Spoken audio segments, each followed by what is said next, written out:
नमस्कार, सत श्री अकाल, आदाब। आप सब मेरे भाई बहन, मेरे बड़े बुजुर्ग और मेरे हम उम्र जो भी इस वीडियो को देख रहे हैं, मैं उम्मीद करता हूं कि आप पूरा वीडियो देखेंगे। और कोई भी कमेंट करने से पहले आप एक बार वीडियो पूरा देखें, उसके बाद आप अपनी समझ के मुताबिक कमेंट कर सकते हैं। दरअसल में वीडियो बनाने का एक बहुत बड़ा कारण आ चुका है। मैं आपको थोड़ा बता दूं कि ये वीडियो क्यों बनाया जा रहा है। दरअसल में मैं फैसला ले चुका हूँ कि अब मुझे सिख धर्म छोड़ देना चाहिए।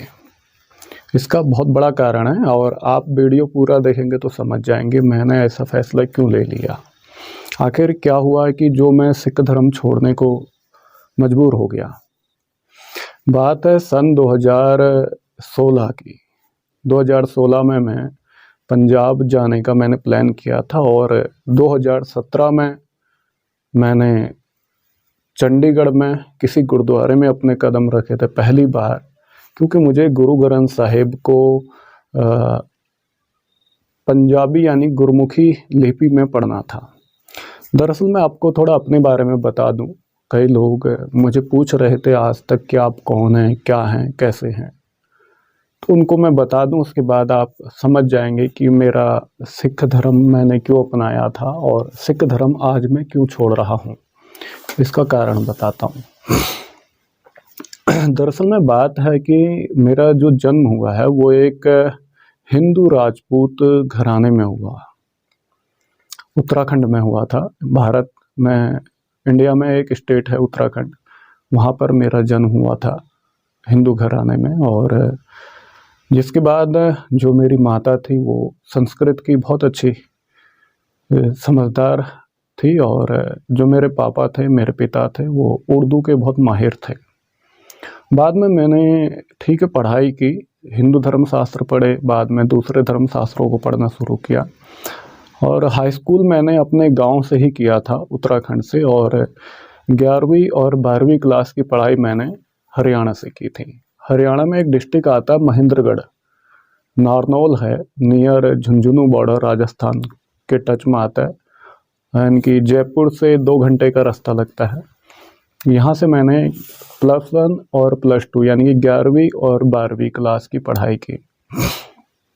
जिसके बाद आगे की पढ़ाई के लिए मैं इंडोनेशिया चला गया और बाद में मैं कुछ समय मैंने पढ़ाई पूरी करने के बाद में मैं अमेरिका से ट्रेनिंग पास की। मैं बाकायदा वर्ल्ड रिलीजन का एक रिसर्चर रह चुका हूँ और वर्तमान में मैं उस रिसर्च सेंटर से छोड़ चुका हूँ अपना जॉब। जो मेरी जो नौकरी थी वो मैंने जब छोड़ी थी तो 12,500 पाउंड मेरी एक महीने की सैलरी थी जब मैंने नौकरी छोड़ी थी। कई लोग मुझे कहते हैं कि तुम चंद पैसे के लिए ये सब उल्टा सीधा बोलते हो, तो वो लोग अब अंदाज़ा लगा सकते हैं कि आप जिस नौकरी के लिए इधर उधर ठोकरें खाते हैं, मैं उस नौकरी को बहुत पहले छोड़ चुका हूँ। जिसके बाद मैं वापस इंडिया आया और इंडिया आने के बाद आंध्र प्रदेश से कोई सरदार जी थे जिनसे मेरी मुलाकात हुई थी और मैं उनके साथ मेरा बहुत अच्छा घुलना मिलना हो गया। बुजुर्ग आदमी हैं और जिसके बाद मैं किसी का नाम नहीं बता रहा हूँ इस वीडियो में, लेकिन अगर वो वीर जी अगर इस वीडियो को देख रहे हैं तो वो समझ जाएंगे। चलो मैं आपको उनका नाम बता देता हूँ। आंध्र प्रदेश से उनका नाम है परमजीत सिंह खालसा, जिन्होंने मुझे काफ़ी ज़्यादा गाइड किया सिख धर्म के बारे में और गुरु ग्रंथ साहिब के बारे में। इससे पहले मैं सिखिज्म को इंग्लिश और दूसरी भाषाओं में पढ़ चुका था, क्योंकि बाकी मैंने तमाम धर्मों की पढ़ाई की थी और अब तक जो मैंने पढ़ाई की थी लगभग 4300 धर्मों की मैं स्टडी कर चुका हूँ, जो मैं 30+ अलग अलग लैंग्वेज में मैं कर चुका हूँ, यानी कि 30 से ज़्यादा भाषाओं में मैंने वो पढ़ाई की। और जब मैं पंजाब आया था तो उसका कारण ये था कि उन्होंने मुझे एक बात कही थी कि आप गुरमुखी सीखो और एक अच्छे प्रचारक बन सकते हो, सिक्खी का प्रचार करो। लेकिन बचपन से मैं हमेशा पाखंडवाद के खिलाफ रहा। खुद जहाँ मेरा जन्म हुआ था वहाँ से भी मैंने ब्राह्मणवाद का विरोध किया, हमेशा पाखंडवाद का खिलाफ किया। और लगभग 15-16 साल की उम्र में था जब मैंने अपना घर छोड़ा था। तब मेरी उम्र थी 15 से 16 साल जब मैंने अपना घर छोड़ा। उत्तराखंड में हमेशा के लिए छोड़ चुका था। जिसके बाद मैं आगे की अपनी जीवन यात्रा में जब पंजाब जाता हूँ, 2017 में मैं पंजाब जाता हूँ और गुरुद्वारे में मैंने ड्यूटी की। और गुरुद्वारे के जो प्रधान थे उन्होंने इस चैनल पर कई 1-2 क्वेश्चन भी पूछे हैं मुझे, उनके वीडियो उस संबंध में पड़े हुए हैं। खालसा और सिख में डिफरेंस से संबंधित ऐसे कुछ वीडियो है वो। तो उन्होंने मुझे बहुत ज़्यादा मदद की वहाँ पर। जैसे उन्होंने पंजाब में एक अखबार चलता था, अजीत अखबार, अभी चलता है या नहीं चलता मैं कह नहीं सकता। अजीत एक न्यूज़पेपर का नाम है।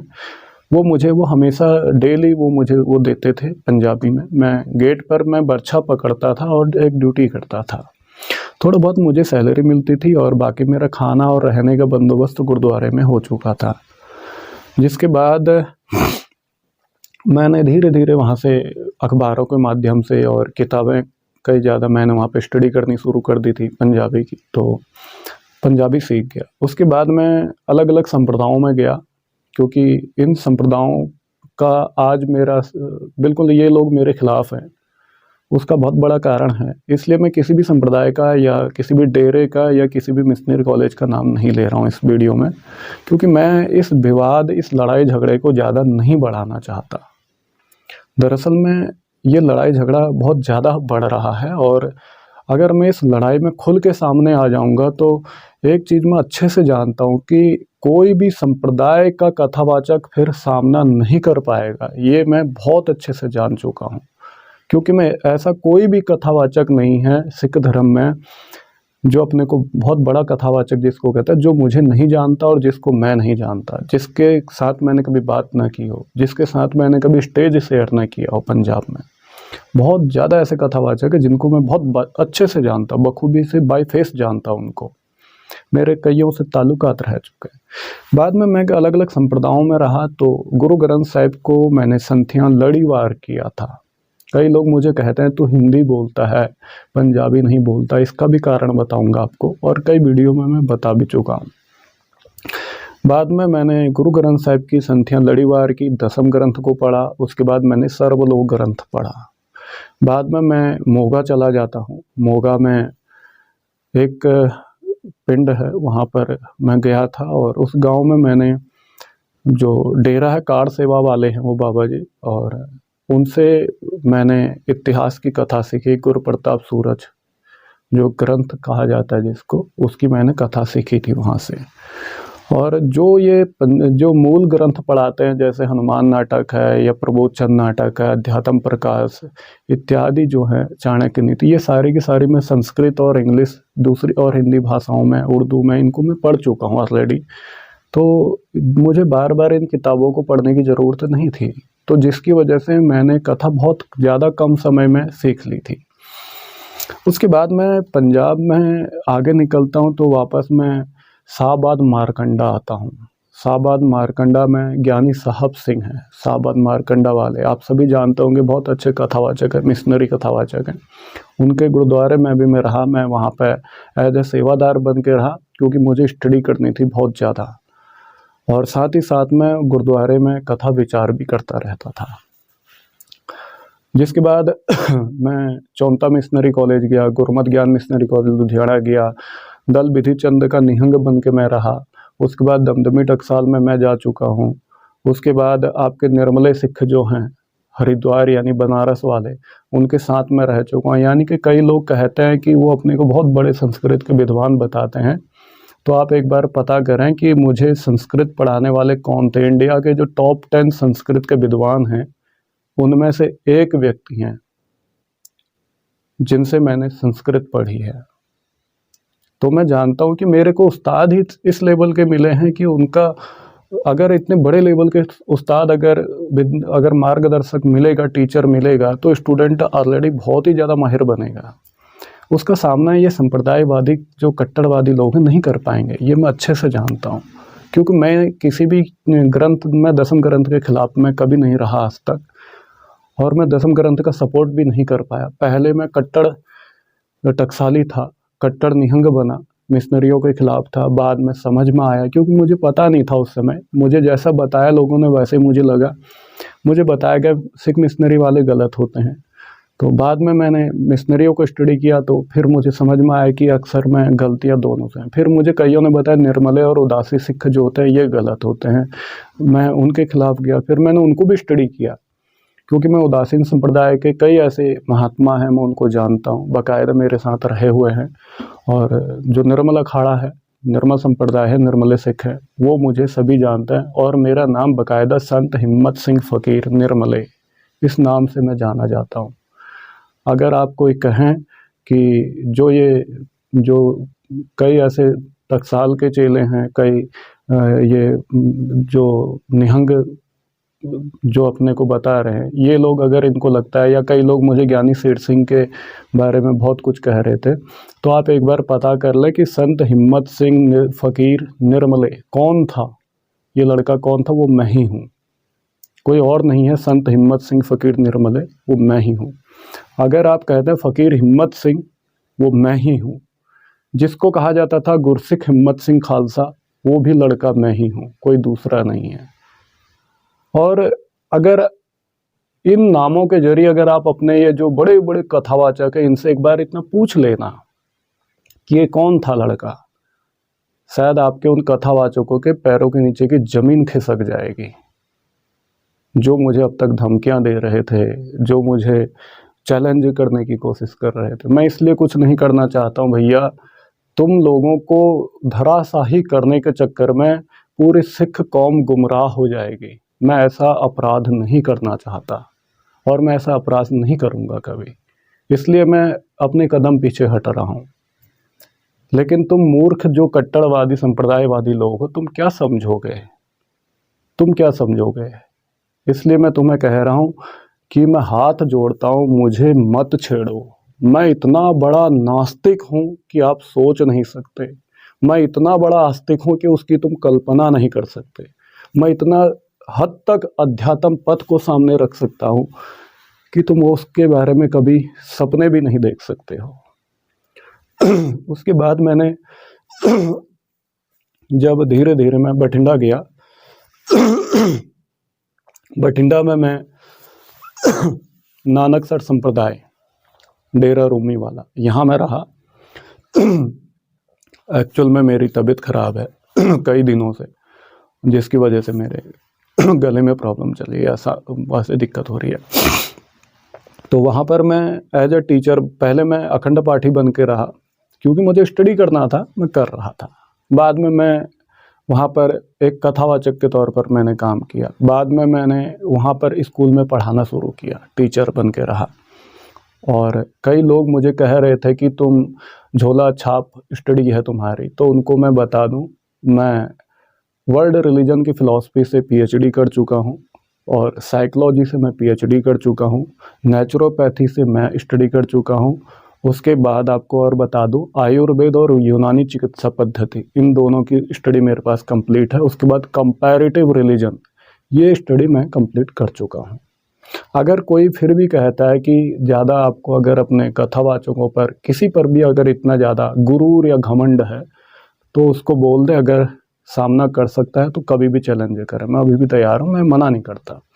लेकिन अब तक मैं इसलिए उलझना नहीं चाहता क्योंकि अच्छा नहीं लगता। तुम जो कट्टरवादी लोग हैं, जो हमारे संप्रदायों में 24 संप्रदाय, इनकी वजह से बहुत बड़ा नुकसान हो जाएगा सिख धर्म का, बहुत बड़ा नुकसान हो जाएगा अगर हम जैसे लोग अगर जवाब देने पर उतर गए।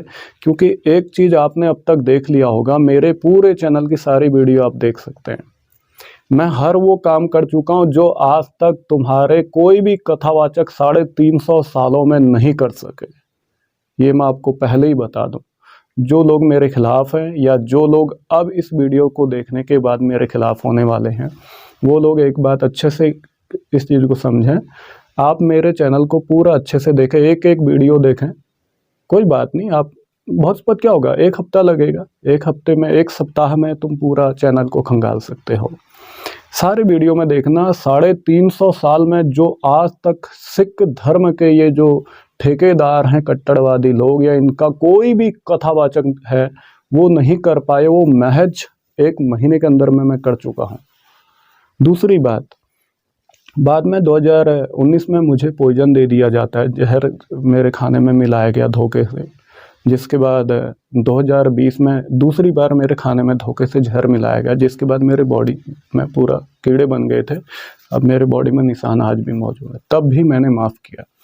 उसके बाद समय बीतता गया, मैं बहुत ज़्यादा सीरियस हो गया था। कुछ समय बाद मेरी माताजी एक्सपायर हो गई, क्योंकि माताजी के अलावा मेरे और कोई है नहीं। बचपन में ही जो मेरे पापा थे वो एक्सपायर हो गए थे, उनकी डेथ हो गई थी, और उनका नाम था नारायण सिंह। और मेरी जो माता है उनका नाम था देवकी देवी, यानी कि मेरे पिता जो थे वो नारायण सिंह नाम से जाने जाते थे और मेरी माता देवकी देवी नाम से जानी जाती थी।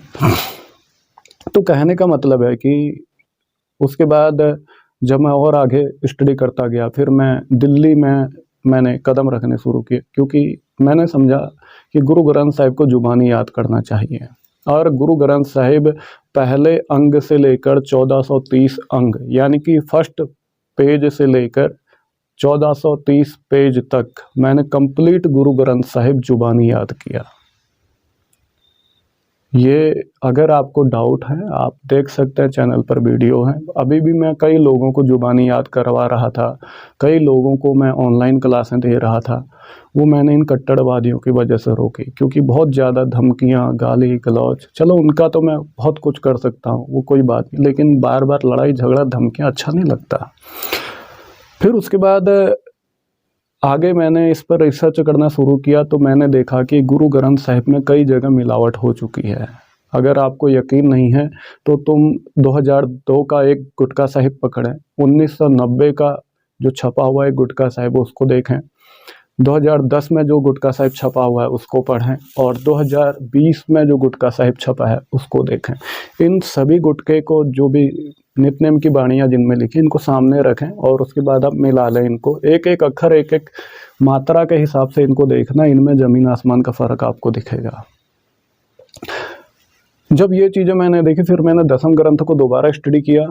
उसके बाद तो वहाँ भी मुझे कई ज़्यादा चीज़ें सामने आने लग गई, तो वहाँ पर भी देखा, रिकॉर्ड तैयार किए गए, बहुत कुछ किया गया। फिर देखा कि पहचाना उन चीज़ों को जो ऐतिहासिक जो रिकॉर्ड थे, यहाँ तक कि इंग्लैंड हो या फिर उसके बाद अमेरिका हो, क्योंकि इस दुनिया की सबसे बड़ी रिसर्च जो सेंटर है रिलीजियस, वहाँ से मैं रिसर्चर हूँ बाकायदा। WR 68B मेरी रैंक है। अगर कोई अब तक अपने को बहुत ज़्यादा कुछ कहते हैं, मेरे कई ऐसे जो कट्टरवादी भाई हैं, सिख कट्टरवादी भाई, उन लोगों को जानकारी के लिए बता देना चाहूँगा कि WR 68B रैंक से मैं एक रिसर्चर हूँ। जो आप बार बार धमकियाँ देते हो जान से मारने की, पता नहीं क्या क्या तुम करते हो, मैं चाहूँ तो तुम्हें 5 मिनट के अंदर मैं तुम्हारी पूरी संप्रदाय और तुम्हारे कथावाचकों को पूरी दुनिया से बैन करवा सकता हूँ। एक सिग्नेचर की देरी है मेरी, लेकिन मैं इसलिए नहीं करना चाहता। क्या मिलेगा? ठीक है, वो कथावाचक भी गुरबाणी का प्रचार प्रसार कर रहा है, अच्छी बात है, तुम भी करो, मना नहीं किया मैंने कभी। लेकिन जो तुम जान से मारने की धमकियां दे रहे हो, हम अगर तुमको पूरा बैन ही कर देंगे, तुम क्या कर लोगे? अगर तुम्हें लगता है उसके बाद हम किसी गुरुद्वारे में कथा करेंगे, जो एक कट्टरवादी जो मुझे जान से मारने की धमकियां दे रहे थे, तुम जिस दिन भी किसी भी स्टेज पर चढ़ोगे वहीं से तुम्हें अरेस्ट कर दिया जाएगा। इतनी पावर मेरे पास है ऑलरेडी। इसलिए मैं कह रहा था, तुम एक रिसर्चर को जान से मारने की धमकी दे रहे हो, इसका क्या मतलब है? जानते नहीं हो तुम कितनी बड़ी गलती कर चुके हो। लेकिन खैर, आपको आगे और बताता हूँ। उसके बाद आगे जब ठीक है मैंने इस पर काम किया, तो देखा मैंने दसम ग्रंथ में बहुत ज़्यादा, हद से ज़्यादा मिलावट जो मैंने देखी दसम ग्रंथ में देखी। हाँ, मैं ये तो नहीं कहता कि पूरा दसम ग्रंथ गलत है, ऐसा नहीं है, लेकिन दसम ग्रंथ में मिलावट इतनी ज़्यादा है कि जिस वजह से पूरे सिख कौम में कई ज़्यादा लोग गुमराह हो गए और कन्फ्यूजन का शिकार हो गए। अब कुछ लोगों को लगता है ये पूरा दसम ग्रंथ गुरु गोविंद सिंह ने लिखा है, और कुछ लोगों को लगता है जो पूरा दसम ग्रंथ है कंप्लीट, इसको गुरु गोविंद सिंह ने नहीं लिखा। बल्कि सच्चाई तो ये है कि गुरु गोविंद सिंह की बहुत ज़्यादा रचनाएं दसम ग्रंथ में हैं, ऐसा नहीं कहा जा सकता। गुरु गोविंद सिंह की कुछ रचनाएं हैं, लेकिन हद से ज़्यादा वहाँ मिलावट हमने हासिल की। जैसे मैंने वही श्लोक मैंने संस्कृत में किसी पुराण या शास्त्र में पढ़ा, जो पौड़ी मैंने दसम ग्रंथ में पढ़ी। और दूसरी बात, अगर गुरु गोविंद सिंह दसम ग्रंथ को लिखते हैं तो फिर जो पुराणों की जो कहानियां हैं उसको हूबहू कॉपी क्यों करेंगे? उसके असली अर्थ बताएंगे वो। अगर वो उस ग्रंथ को लिखते हैं तो उसका कोई आध्यात्मिक अर्थ बताएंगे। कहानी को जैसे का तैसा कॉपी करने का क्या मतलब बनता है? ऐसे बहुत से सवाल खड़े हो गए, तो जिसके बाद हमने स्टडी करना शुरू किया और ऐसे कई ज़्यादा श्लोक मिल गए हमको, जिसके बाद हम हैरान हो चुके थे कि ऐसा कैसे पॉसिबल हो सकता है। एक किताब में संस्कृत में वो श्लोक लिखा है, दूसरी किताब में पंजाबी में वो वही श्लोक लिखा है। फ़र्क इतना है, भाषाएं अलग अलग हैं, लेकिन अर्थ तो दोनों के एक ही हैं। अर्थ में अलग फ़र्क क्यों नहीं आया? ऐसे कई सवाल खड़े हुए। उसके बाद और भी ज़्यादा स्टडी करना शुरू किया, इतिहास की किताबें देखी, वहाँ पर देखा, वहाँ भी बहुत कुछ ऐसा देख लिया। यहाँ तक कि हमारी जो धर्म प्रचार कमेटी हैं, उन्होंने कुछ ऐसी किताबें लिखी हुई हैं कि जिनको पढ़ने के बाद खुद शर्म आने लग जाती है। एक किताब है सिख इतिहास, 1998 में छपी हुई है, जिसको फिलहाल इन्होंने जो धर्म प्रचार कमेटी अमृतसर है, इन्होंने उसको पब्लिक नहीं कर रखा है। वो किताब पब्लिक हुई थी एक बार, लेकिन बाद में उसको बैन कर दिया गया, जिसमें धर्म प्रचार कमेटी की मोहर लगी है। दूसरी एक और किताब है सिख ते सिखी, ये 2008 में पब्लिश हुई है। इस किताब में भी बहुत कुछ ऐसी चीज़ें हैं जो मैं हैरान था। जब मैं पंजाब में स्कूल में पढ़ाता था तो उस समय भी मैंने जो पंजाबी जो 8वीं क्लास से लेकर 12वीं क्लास तक की जो पंजाबी व्याकरण होती है स्कूलों में जो पढ़ाई जाती है, पंजाबी ग्रामर, उसमें भी मैंने बहुत सी ऐसी चीज़ें देखी हैं। और जो पंजाबी लिटरेचर जो बच्चों को पढ़ाया जाता है, उसमें भी ऐसे ऐसी कहानियाँ देखी जिनका 10 गुरुओं के इतिहास से, जीवन से कोई मतलब नहीं बनता। मतलब में पता नहीं क्या क्या जोड़ा गया है, घटाया गया है, उनमें बहुत कुछ उल्टी सीधी बातें मिलावट करके बच्चों को समझाने के लिए बताई गई हैं। वो भी मुझे गलत लगा, क्योंकि अगर आपका बच्चा ही अगर गलत शिक्षा हासिल करेगा स्कूल से, तो बड़ा होकर वो क्या खाक सीखेगा? कभी सिक्के को नहीं जान पाएगा। बाद में जब मैंने गुरु ग्रंथ साहिब को बीच में मैंने उर्दू में, फ़ारसी में और अरबी में लिखा। इनका रफ़ काम मैंने किया था, 1430 पन्ने तक मैंने काम किया है बाकायदा। रफ़ काम भी मैंने लिखा हुआ है पूरा गुरु ग्रंथ साहिब, फ़ारसी में और उर्दू में और अरबी में। ये तीनों भाषाओं में मैंने गुरु ग्रंथ को 1430 पन्ने तक पूरा लिखा था। इस संबंध में मैं जब गुरबचन सिंह अकाल तख्त के जत्थेदार थे, उस समय मैं अकाल तख्त गया। धर्म प्रचार कमेटी के रूम नंबर 22 और 3rd फ्लोर में सरदार करतार सिंह बैठते थे। मैंने उनसे बात की। उसके बाद अकाल तख्त के जत्थेदार जो रहे हैं उनसे मैंने बात की। गुरबचन सिंह नाम है, आई थिंक उनका, गुरबचन सिंह है, गुरबख्श सिंह है, ऐसे कुछ नाम है उनका, मेरा एग्जैक्ट ध्यान है। यानी कि हरप्रीत सिंह जो है, इससे पहले वाले जत्थेदार, वाइट दाढ़ी थी बाकायदा, उनके साथ में कई ज़्यादा टाइम मुलाकातें की इस संबंध में। मैंने उनको कहा कि मुझे गुरु ग्रंथ साहिब की बीड़ तैयार करनी है। उन्होंने इसके लिए इसलिए मुझे परमिशन नहीं दी कि इन्होंने बहाना बनाया, अगर तुम ग्रंथ की बीड़ बना दोगे तो इसको प्रकाश कौन करेगा, हुक्मनामा कौन लेगा? तो हैरानियाँ होती हैं, थोड़ा अफसोस होता है कि मतलब 2.5 करोड़ सिखों की आबादी वाले सिख धर्म में एक भी व्यक्ति ऐसा नहीं है जो अरबी या फ़ारसी या उर्दू में लिखे गुरु ग्रंथ में से हुक्मनामा ले सकता हो। बाद में मैंने गुरबाणी को, जपजी साहिब को, और उसके बाद मैंने कीर्तन सोहिला, उसके बाद रहरास, इन 3 बाणियों को मैंने संस्कृत में लिखा। इन 3 बाणियों को मैंने संस्कृत में लिखा। इनके लिए भी मैंने बात की, बोला कोई बात नहीं, तुम ज़्यादा से ज़्यादा पब्लिक जानेगी। फिर मैंने उस चीज़ में बात की तो संस्कृत में लिखने के बाद उसमें भी इन्होंने गुटके छापने से मना कर दिए। फिर मैंने इन्हीं 3 बाणियों को जो गुरु ग्रंथ साहिब की हैं, और इनको मैंने ये कहा कि ठीक है मैं इनको दूसरी भाषाओं में लिखता हूँ, तो वहाँ पर भी ये तैयार नहीं हुए। जिनमें से कुछ ऐसी भाषाएं हैं जिनके ज़रिए सिक्खी का प्रचार दुनिया में बहुत बड़े लेवल पर हो सकता था। जैसे मैंने जब आगे बात की थी, मैं अभी जो तेलुगु लैंग्वेज है मैं उसको सीख रहा था अभी प्रेजेंट में। ऑनलाइन, और मेरा अगला प्लान था कि तेलुगु में गुटका साहिब बनाया जाए, क्योंकि जो तेलुगु भाषा में गुरबाणी के गुटके बनाए गए हैं उनमें कई ज़्यादा मिस्टेक हैं। उनमें उनके डिक्टेशन में, उनकी प्रोनाउंसिएशन के हिसाब से या उनकी ग्रामर के हिसाब से कई ज़्यादा गलतियाँ हैं। और भी ऐसी कई भाषाएं हैं, जैसे मैंने उसके बाद अरब की कुछ भाषाएं हैं, उसके बाद यूरोप की कुछ भाषाएं हैं, उनमें मैंने इसको लिखने की तैयारी की और एक दो में मैंने लिख भी दिया था।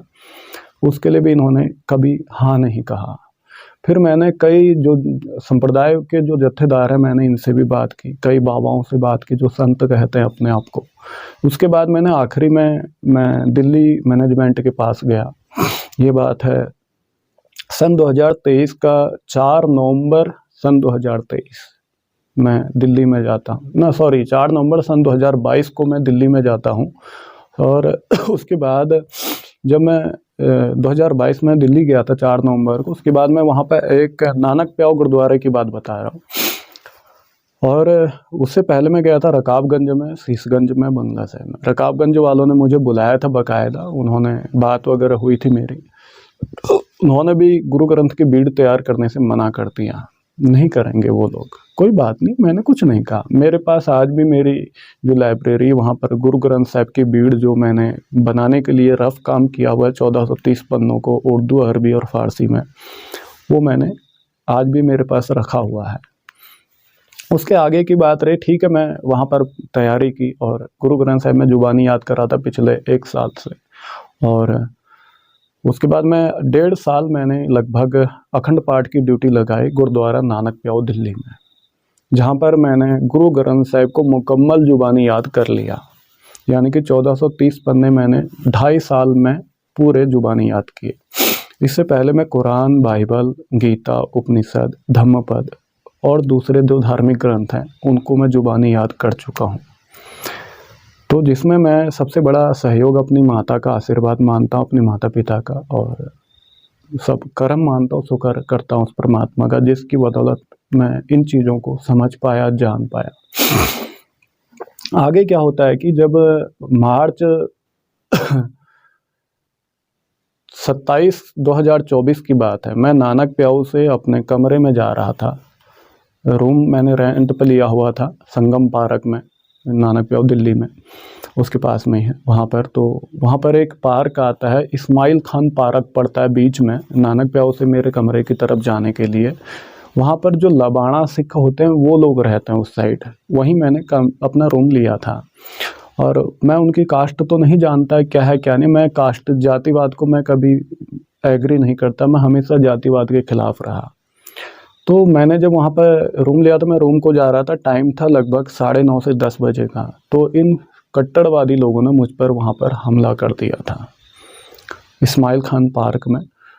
मैं अंदर गया था, मैं क्योंकि 9:30-10 बजे के टाइम था, मैं अकेला रहता हूँ, तो मैं अंदर गया। मैं बोला चलो थोड़ी देर बैठा जाए पार्क में, क्योंकि उस टाइम मैं ड्यूटी 7 से 9 मैं अखंड पाठ की ड्यूटी लगा के आया था। फिर मैं अंदर बैठने के लिए मतलब थोड़ा देर पार्क में बैठते अपने दोस्तों को मिल लूँगा, तो वहाँ मुझ पर हमला हो गया। लेकिन वो शुक्र था कि मेरे कई दोस्त वहाँ मौजूद थे, जिसकी बदौलत मैं वहाँ से सेफ हो पाया। और उसी दिन 28 तारीख की सुबह मैंने दिल्ली छोड़ने का फ़ैसला ले लिया था। मैंने किसी को बताया नहीं, 28 मार्च 2024 को, और दिल्ली छोड़ने का डिसीजन ले लिया गया। जिसके बाद मैंने कई जो मेरे अपने पर्सनल कॉन्टेक्ट थे उनसे मैंने बात की, और उन लोगों से बात करने के बाद फाइनल फ़ैसला हो गया कि हम 30 तारीख को मार्च में दिल्ली छोड़ देंगे। और मैंने 30 तारीख को दिल्ली छोड़ दी परमानेंटली। उसके कुछ समय बाद मैंने इंडिया छोड़ दिया। लेकिन मैंने बाद में गुरु ग्रंथ साहिब रिसर्च सेंटर बनाई एक। आप इस चैनल का नाम जो पहले था उसका, इस चैनल का पहले नाम गुरु ग्रंथ साहिब रिसर्च सेंटर था, और मैं इस पर काम कर रहा था। तो इसमें भी इन लोगों को बहुत ज़्यादा दिक्कत हो गई कि तुम अपने चैनल का नाम गुरु ग्रंथ साहिब रिसर्च सेंटर नहीं रखोगे। इसका सबसे बड़ा कारण है कि मैं हिंदी बोलता हूँ, और हिंदी बोलता हूँ इस वजह से इनको एक बहुत बड़ी बीमारी है कि हिंदी बोलने वाला सिख नहीं हो सकता। ये गुरुओं की बोली है पंजाबी, तुम पंजाबी बोलो। अरे भैया, मेरे चारों तरफ रहने वाले लोग हिंदी में बोलते हैं। मेरे वीडियो देखने वाले ज़्यादा से ज़्यादा लोग हिंदी जानते हैं या उर्दू जानते हैं, इंग्लिश जानते हैं, तो मैं पंजाबी क्यों बोलूँ? अगर आप पंजाबी बोली बोलने से, अगर आप पंजाबी बोलते हो तो आप मुझे ये बताएं पिछले 350 सालों में तुमने कितना सिक्खी का प्रचार किया पूरी दुनिया में। सोचिए, उल्टा बदले में आप जो पंजाबी में कथा करते हो, तुम्हारी वजह से तो उल्टा आज सिख धर्म खत्म हो रहा है पंजाब में, बिल्कुल ही खत्म हो रहा है। और खामबड़ा चर्च जो जलंधर में बन रहा है, जो दुनिया का, एशिया का चौथा बड़ा चर्च बन रहा है जलंधर में, खामबड़ा चर्च, अंकुर नरूला पास्टर जो है ये इसको बना रहा है। ये जिस दिन बन के तैयार होगा ना, उसके बाद एक ऐसा तूफान आएगा पंजाब में धर्म परिवर्तन का। उसके बाद जो संप्रदायवादी, जो कट्टरवादी लोग हैं ना, जो मुझे हमेशा धमकियां देते हैं, इसके बाद तुम्हें तुम्हारे बाप दादा याद आएंगे, क्योंकि तुम उसके बाद धर्म परिवर्तन नहीं रोक पाओगे। और इसी चैनल पर एक वीडियो है, मैंने उसमें गारंटी ली थी 1 महीने के अंदर मैं सिखों का धर्म परिवर्तन रोक के दिखाऊंगा। मैंने ये गारंटी ली थी बाकायदा। साथ ही साथ मैंने ये सारी चीज़ें देखी हैं। तो आगे ठीक है, गुरु ग्रंथ साहिब जो रिसर्च सेंटर है, मैं अपने मेन टॉपिक पर आ रहा हूँ, बनाई बाद में, उस पर भी इन्होंने विरोध किया। ठीक है, हमने गुरु ग्रंथ साहिब रिसर्च सेंटर जो काम किया था, हमने ऑन ग्राउंड जो काम हो रहा था वो भी बंद कर दिया, जो डॉक्यूमेंट से जो काम हो रहा था वो भी बंद कर दिया, और उसको नाम मैंने अपने नाम से बनाया। उस रिसर्च सेंटर का आज मैं नाम बदल चुका हूँ, ये मैं पहले भी आपको बता चुका हूँ। आगे का बताते हैं आपको, मेन पॉइंट पर चलते हैं। उसके बाद इन लोगों ने बार बार वही मुझे जान से मारने की धमकियाँ, उल्टा सीधा हरकतें मेरे पर, उल्टे सीधे ब्लेम, कभी बोल देना आरएसएस का आदमी है, कभी कहना एजेंसी का आदमी है। तो मेरे भैया, तुम्हारे जो संप्रदायों के जो मुखी है ना, इनके सिग्नेचर देखे हैं मैंने बाकायदा आरएसएस के ऑफिस में। आपको अब मैं बताता हूँ। आप कह रहे हैं मुझे आरएसएस का आदमी, अरे तुम मुझे क्या बताओगे? मैंने, अगर मैं निर्मले सिखों में रहा हुआ हूँ तो मैं हर जगह घूमा फिरा हूँ। मैं मुसलमानों में रहा हूँ, मुसलमानों का ऐसा कोई भी सिस्टम नहीं है जहाँ मैं आज तक कदम नहीं रखे होंगे। ईसाइयों के बीच में मैं रहा हूँ, वहाँ पर मैंने, ऐसा कोई सिस्टम नहीं होगा जहाँ मैंने अपना कदम नहीं रखा होगा। बुद्ध धर्म में रहा, यहाँ तक कि मैं दलाई लामा के साथ तक रह चुका हूँ। आप जो बात कर रहे हैं, मैक्लोडगंज हिमाचल में, मैं कोलंबो में रह चुका हूँ। उसके बाद इंडोनेशिया से मैं पढ़ाई कर चुका हूँ, इंडोनेशिया रह चुका हूँ। उसके बाद और भी आपको बता दूँ, नागालैंड में मैं रह चुका हूँ इन्हीं धर्मों की स्टडी के लिए। उसके बाद जैन धर्म वालों के साथ मैं रह चुका हूँ, श्वेतांबर दिगंबर दोनों के साथ में रह, गिरनार में मैं रह चुका हूँ। हर धर्म, हर सिस्टम को मैं देख चुका हूँ। हिंदुओं की 272 संप्रदायों का मैं अब तक विचरण कर चुका हूँ। हर चीज़ों को मैंने देखा। क्यों देखा मैंने? उसका बहुत बड़ा कारण है, क्योंकि मैं देखना चाह रहा था एक्चुअल में गलती कहाँ पर कर रहे हैं हम लोग कहाँ गलती कर रहे हैं जिसकी वजह से हमारे लोग अपना धर्म परिवर्तन कर रहे हैं। मैं देखना चाहता था कि जो हमारे लोग हैं ये अपना धर्म परिवर्तन क्यों करते हैं, या आखिर क्यों इतने ज़्यादा विचलित हो गए, गुरु नानक की वाणी को क्यों छोड़ने लग गए। आगे मैंने काम शुरू किया और आगे काम करता गया।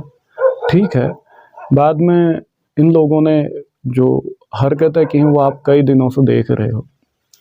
और मैंने एक चीज़ आपको क्लियर कही है कि मैं कभी किसी चीज़ से डरता नहीं हूँ। जो लोग मुझे डराने की कोशिश कर रहे थे आज तक, उनको एक चीज़ मैं अच्छे से बता दूँ, डरता तो मैं किसी चीज़ से नहीं हूँ, और ना ही मैं किसी चीज़ की परवाह करता हूँ। अगर आपको यकीन नहीं होता तो आप एक काम करें, इस चैनल पर एक वीडियो है, तुम्हारे जो पंजाब के जो कथावाचक हैं, बंता सिंह को बहुत बड़ा कथावाचक माना जाता है। उसके बाद ढडरिया वाला, जो रणजीत सिंह ढडरिया वाले हैं, इसको बहुत बड़ा कथावाचक माना जाता है। ये, और उसके बाद 2 यूट्यूब चैनल है, पंजाब सियां और नेक पंजाबी इतिहास। इन 4 लोगों को मैंने इन 4 लोगों पर मैंने वीडियो बनाए। मैंने इनको ये कहा कि भैया, तुम जो अपने ये जो YouTube के जरिए या अपने पब्लिक प्रोग्राम के जरिए जो 10 गुरुओं के नाम पर जो बनी हुई नकली फ़ोटो है, इसका प्रमोशन मत करो। इसको रोकने के लिए मैंने इनको जवाब देना सोचा, इनको समझाने की कोशिश की। उल्टा बदले में क्या हुआ, हमें धमकियाँ मिली। मतलब तुम्हें उन फ़ोटोओं को हटाने के लिए कहा जा रहा है। मैंने बाकायदा गुरु ग्रंथ साहिब के रेफरेंस दिए, 10वें ग्रंथ के रेफरेंस दिए, हर तरीके की मैंने रेफरेंस दिए हैं। तुमने वीडियो पूरी नहीं देखी, उल्टा तुम मुझे धमकियां देने लगे। क्या बात, तुम्हारे जो कथावाचक हैं, तुम्हारे जो ये बाबा लोग हैं, क्या ये गुरु ग्रंथ और गुरबाणी से बहुत बड़े हैं? बस इतना समझ लें। इसका मतलब एक चीज़ ये लगता है कि तुम लोगों की जो मानसिकता है वो बहुत छोटी मानसिकता है, जो मुझे अब तक धमकियां दे रहे थे। दूसरी बात, ऐसा कोई भी टॉपिक नहीं है जिस पर मैंने बात ना की हो आज तक। सिर्फ ये 4-5 महीने के अंदर में आप देखें, ये चैनल की सारी वीडियो आप देख लेंगे, खंगाल लेंगे। यहाँ तक कि 10 गुरुओं के नाम पर जो फोटो छप रही है, मार्केट में सरेआम बेची जा रही है, 10 गुरुओं के नाम पर मूर्तियाँ बेची जा रही हैं, इसके खिलाफ मैंने आवाज़ उठाई इन चीज़ों को ख़त्म करने के लिए। यहाँ तक कि मैं अकाल तख्त को तक चैलेंज कर चुका था। मंजी साहब की स्टेज को हिलाने का फैसला मैंने ले लिया था, क्योंकि जब मंजी साहब की स्टेज को मैं चैलेंज करूँगा तो मजबूर हो जाएगी SGPC और दिल्ली मैनेजमेंट जैसी जो संस्थाएं हैं, ये सारे के सारे मजबूर हो जाएंगे। इनको मजबूरी में हर हालत में हुक्मनामा लेना पड़ेगा, पास करना पड़ेगा और बैन करना पड़ेगा इन फ़ोटोओं को, क्योंकि इन नकली फ़ोटोओं की वजह से आज सिख धर्म सबसे बड़े धर्म संकट में है। यहाँ तक कि आप मेरा वीडियो देखें, मैंने सरेआम इन फ़ोटोओं को फाड़ा है।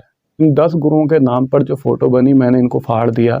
जो काम आज तक ना तुम्हारा कोई कथावाचक कर पाया, 24 संप्रदाय हैं, इन 24 संप्रदायों का कोई भी कथावाचक आज तक इन फोटोज़ को नहीं फाड़ पाया।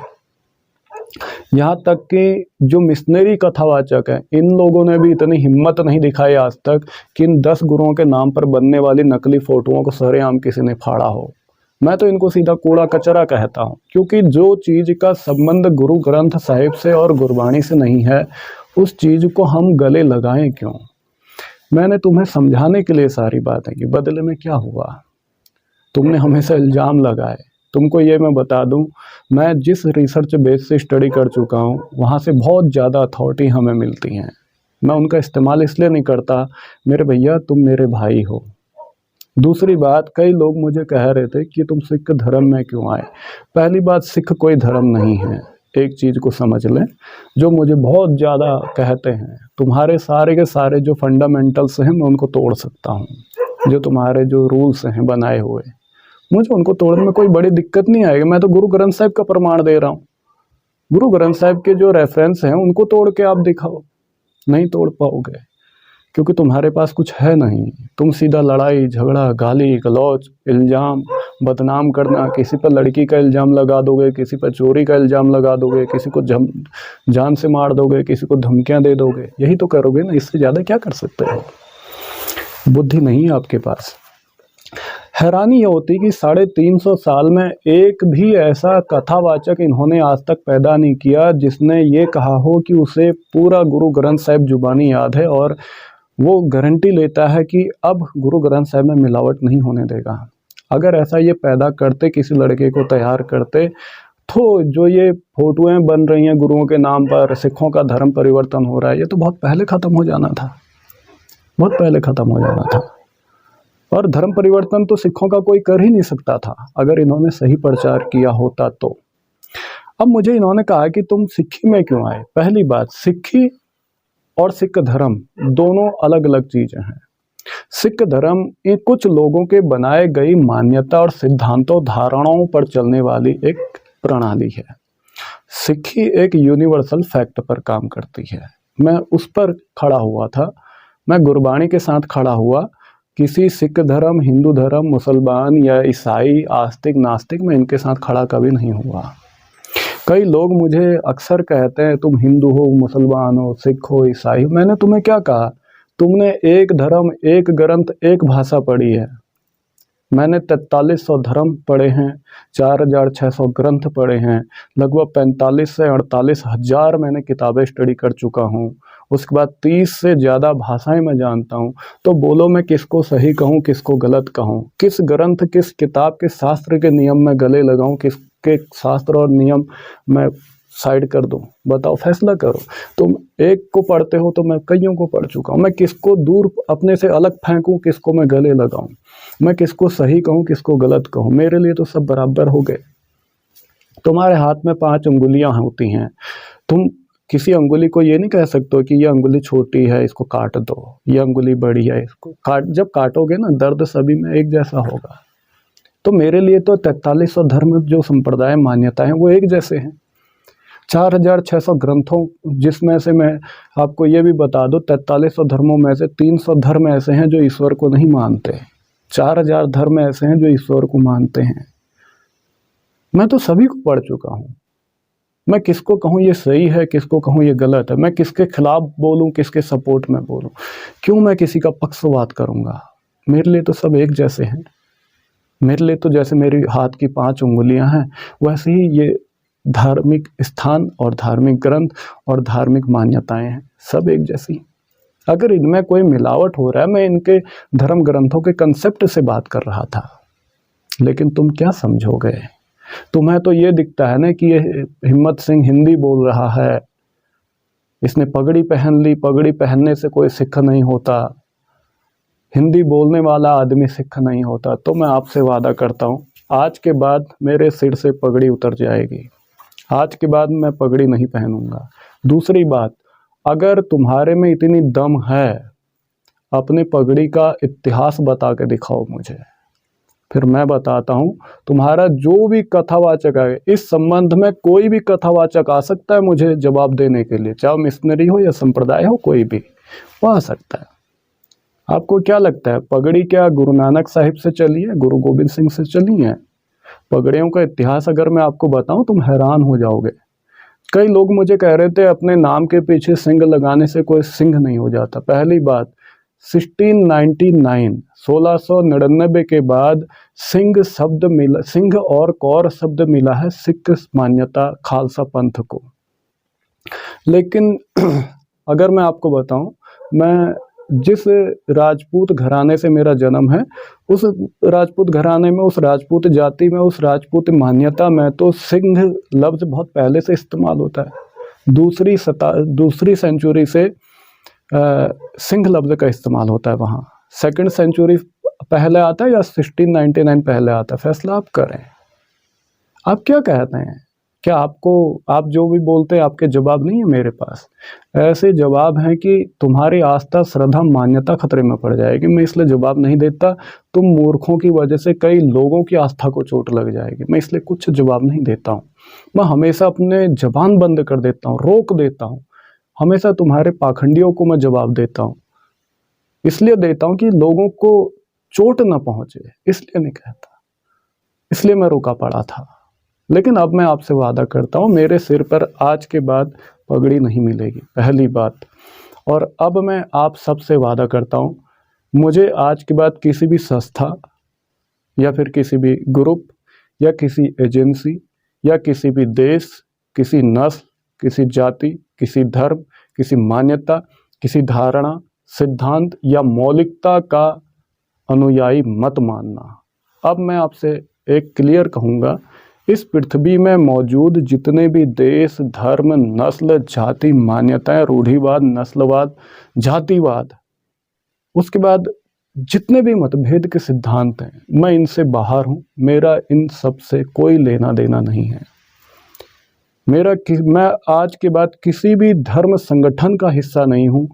मैं धर्म के पक्ष में हूँ, धर्म संगठनों के साथ नहीं हूँ। यानी कि मैं आपको सीधी सीधी बात कह दूंगा, I am with religion and not with religions because life is a journey of eternity. There is no religion higher than truth. अब मैं आपको क्लियर कह चुका हूँ। यानी कि मैं धर्म के पक्ष में हूँ और इस पृथ्वी पर मौजूद किसी भी धर्म संगठन, वो 4300 हो या 43,000 हो या 43 लाख हो, इस पृथ्वी पर मौजूद और इस अस्तित्व में मौजूद किसी भी धर्म संगठन से मेरा कोई संबंध आज के बाद नहीं है। क्योंकि जीवन अनंत की यात्रा है और इस ब्रह्मांड में सत्य से बड़ा कोई धर्म नहीं है।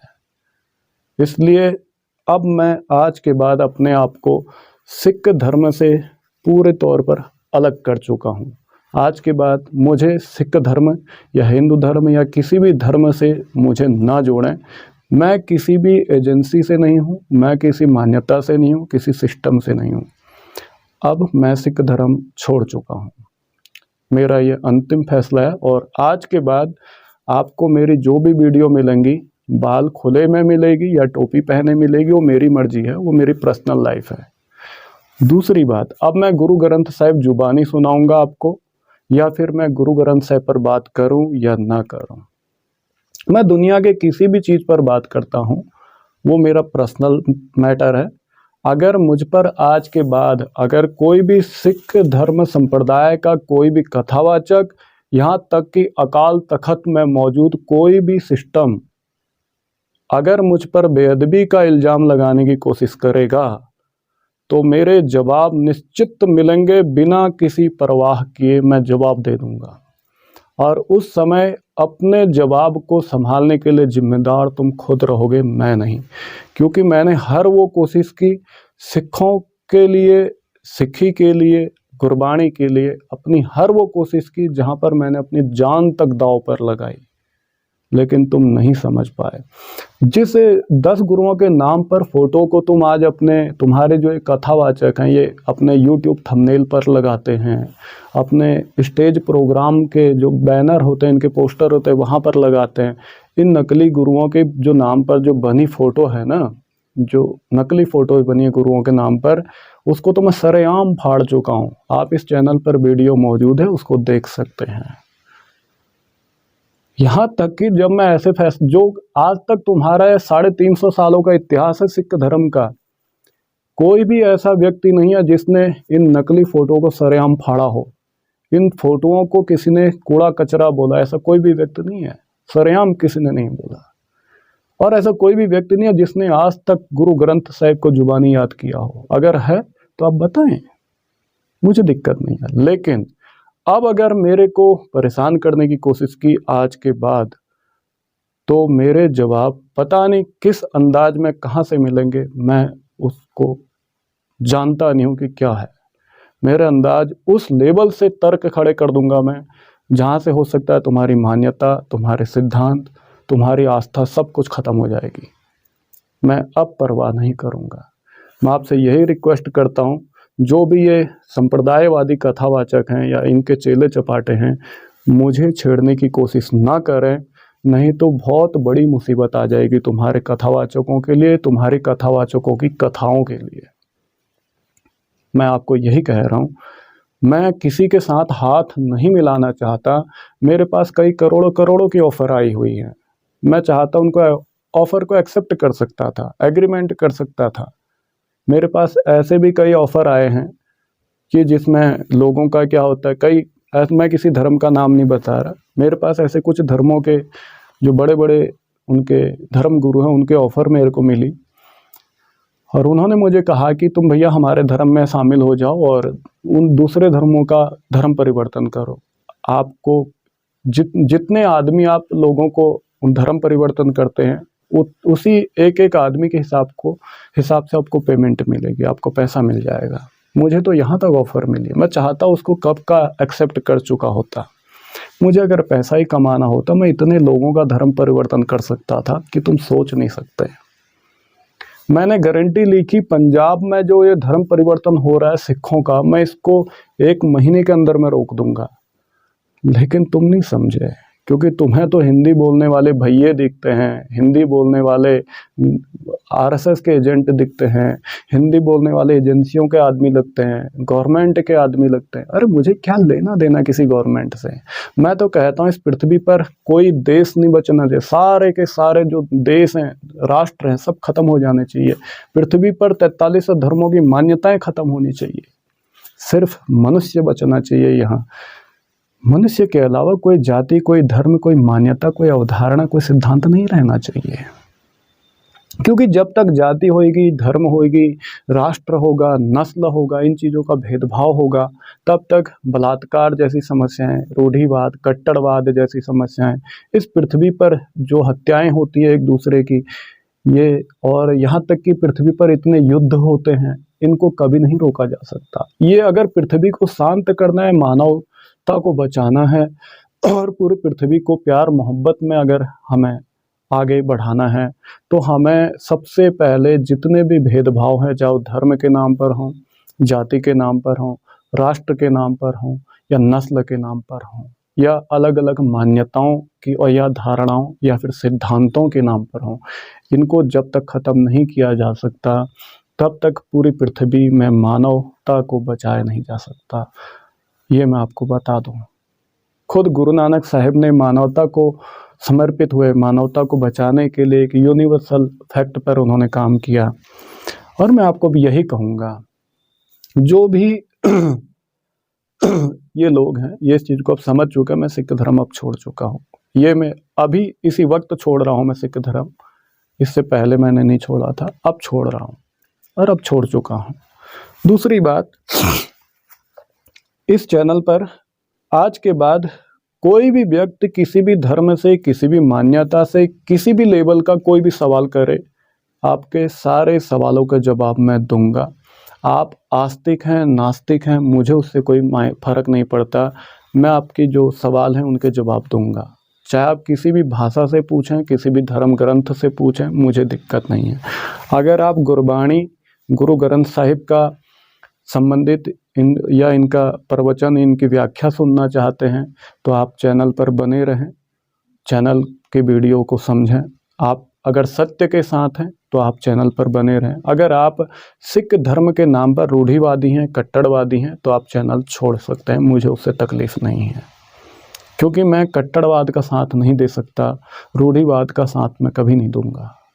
जब तक मेरे शरीर में प्राण है तब तक इस पृथ्वी का कोई भी कट्टरवाद, कोई भी रूढ़िवाद, कोई भी पाखंडवाद, उसके साथ मैं किसी भी प्रकार का समझौता नहीं कर सकता। क्योंकि ये कट्टरवाद, रूढ़िवाद और पाखंडवाद ने पूरी पृथ्वी को इस तरीके से गुमराह कर दिया कि आज एक मनुष्य दूसरे मनुष्य की हत्या करने के लिए एक बार भी नहीं सोचता। अब ये चैनल पर जो हमारा पहले की तरह प्रोसेस चलता था, अलग अलग धर्मों से अलग अलग जो चैलेंजिंग क्वेश्चन आंसर थे, स्पिरिचुअलिटी है, अध्यात्म है, आत्मा परमात्मा है, किसी भी संबंध के सवाल जवाब हैं, अलग अलग धर्म ग्रंथों की व्याख्याएं हैं, अब वो मिलेंगी आपको। जैसे चलता था वैसे ही चलेगा। बस अब हम किसी भी प्रकार के कट्टरवाद से बात नहीं करना चाहते हैं। ख़ास तौर पर सिख धर्म के जो ये कट्टरवादी लोग हैं, इनसे अब हमें कोई मतलब नहीं है। दूसरी बात, अब ये भी मैं साफ कहना चाहता हूँ, सिख धर्म के जो कट्टरवादी, जो संप्रदायवादी या कोई भी लोग हैं, वो अब हमें छेड़ने की कोशिश ना करें। नहीं तो मैं वो सिद्धांत एक्टिवेट करूँगा जिसके बाद तुम्हारा को समझ नहीं आएगा कि क्या हो रहा है। क्योंकि तुम्हारे सामने मैं बहुत पहले से कहता हूँ, मैं मिशनरियों का स्टूडेंट नहीं हूँ, मैं संप्रदाय वालों का स्टूडेंट भी नहीं हूँ। मैं वो काम कर सकता हूँ जो तुम सोच नहीं सकते। फिर अगर तुम एक चीज़ देखा, मैंने गुरु ग्रंथ साहिब की व्याख्या शुरू की, जपजी साहिब की व्याख्या मैंने शुरू की है। मेरी व्याख्या का एक लफ्ज़ भी तुम्हारे किसी भी टीकाकार के साथ नहीं मिलेगा, चाहे वो मिशनरी टीका हो या फिर संप्रदाय टीका हो। गुरु ग्रंथ साहिब के जो ट्रांसलेशन हैं वो चाहे संप्रदाय वालों के हों या मिशनरी वाले के हों, किसी के साथ मेरा टीका नहीं मिलेगा। मैं जो टीका कर रहा हूँ वो बहुत ही ज़्यादा अलग मिलेगा, उसका प्रवचन ही अलग मिलेगा। मेरा किसी के साथ कोई कॉपी नहीं मिलेगा। मैं किसी को कॉपी क्यों करूं? भैया हमने अपनी स्टडी किया है, मैं प्रैक्टिकल लाइफ में भी हूं, मैं थ्योरेटिकल थ्योरी की लाइफ में भी काम करता हूं। अगर आप कहें एनर्जी ट्रांसफॉर्मेशन में, वो भी जानता हूं, मैं आपको करवाऊंगा। एनर्जी ट्रांसफॉर्मेशन के कई ज़्यादा प्रयोग करवा सकता हूँ। लेकिन एक चीज़ आप संप्रदाय वालों को अब मैं एक अपनी तरफ से कह रहा हूँ, अगर आज के बाद तुमने किसी भी धर्म के कथावाचक या किसी भी धर्म के बारे में अगर गलत बोल दिया तो निश्चित उसके बाद मैं आपको जवाब दूंगा। क्योंकि मैंने कहा दुनिया का 4300 धर्म मेरे अपने हैं। 4300 धर्मों के जो 4600 धर्म ग्रंथ हैं, ये मेरे अपने हैं। ये सब का मैं अधिकारी हूँ। इन पर बोलने का अधिकार रखता हूँ, इन पर बात करने का अधिकार रखता हूँ, इन पर अपने व्याख्या और अपने लेक्चर करने का अधिकार रखता हूँ। इसलिए आप लोग गलती से भी अब किसी भी धर्म के खिलाफ नहीं बोलेंगे। और कल से मेरी जितनी वीडियो मिलेंगी, या तो मैं खुले बालों में अपनी वीडियो सामने रखूँगा और या तो फिर मैं टोपी के साथ आऊँगा। वो मेरे पे डिपेंड करता है। क्योंकि फ़िलहाल मैं जिस कंट्री में मैं मौजूद हूँ, यहाँ का मौसम काफ़ी ज़्यादा ठंडा है, तो यहाँ पर ऑब्वियसली बात है कि ठंड वगैरह, सर्दी, गर्मी और बारिश जैसे जो मौसम होता है, हर मौसम के हिसाब से मुझे चलना पड़ेगा। और दूसरी बात, आज के बाद मेरा किसी भी सिख संप्रदाय के कट्टरवाद से कोई भी संबंध नहीं है और ना कभी होगा। और दूसरी बात, आज के बाद तुम संप्रदायवादों का जो संप्रदायवाद के जो लोग हैं, संप्रदायी जो लोग हैं, जो मेरे खिलाफ हैं, तुम लोग मेरे रास्ते में नहीं आओगे और मैं तुम्हारे रास्ते में नहीं आऊँगा। अगर ज़बरदस्ती अगर तुम मेरे रास्ते में आते हो तो फिर मैं तुम्हें जवाब देने में एक सेकंड का भी सोचने का समय नहीं लगाऊंगा।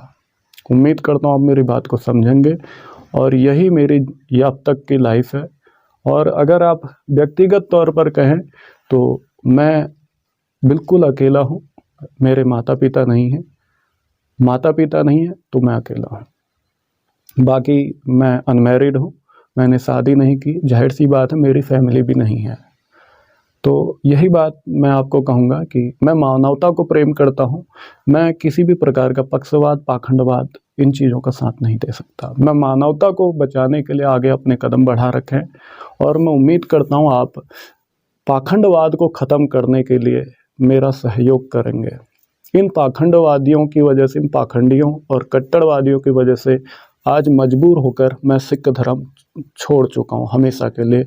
अब मैं जो भी काम करूँगा इस अस्तित्व में निहित परमात्मा के जो नियम हैं और इस प्रकृति में जो भी हमारी चेतनाएं हैं उनको समर्पित होके, और इस पृथ्वी पर जितने भी धर्म ग्रंथ हैं, जितने भी शास्त्र हैं, जितने भी किताब हैं, उन सब पर मेरे व्याख्यान होंगे, उन सब पर, उन सब की मान्यताओं पर मेरे व्याख्यान होंगे। पगड़ी ना पहनने से कोई सिख नहीं हो जाता और पगड़ी पहन लेने से कोई सिख नहीं बनता।